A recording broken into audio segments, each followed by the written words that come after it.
Let's compare two neighbours and their economies as conflict along borders rages on. Afghanistan, which is a country crippled by decades of war, is showing currency stability and rising revenues. But Pakistan, despite decades of foreign assistance, is facing debt pressures, high inflation and political instability. A clear contrast in currency, debt and economic resilience. Here's the data. Afghanistan's economy, though isolated, is showing unusual stability. The currency trades at about 66.6 per USD.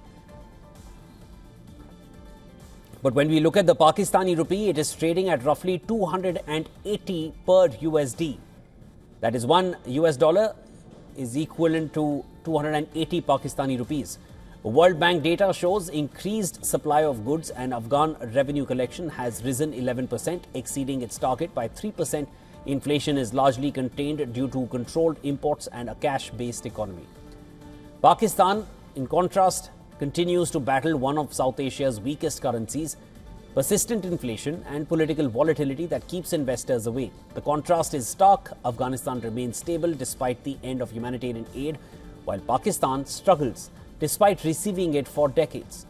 Afghanistan carries minimal external debt, largely because the Taliban administration has no access to multilateral lenders, even as humanitarian aid fell from $3.8 billion to $1.9 billion. The economy has not slipped into free fall, though it remains fragile. Pakistan, meanwhile, is under extreme debt stress.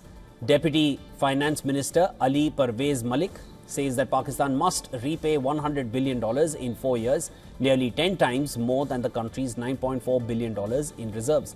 The IMF has flagged a $5 billion financing gap, while China, Saudi Arabia and the UAE have had to roll over $12 billion just to prevent default.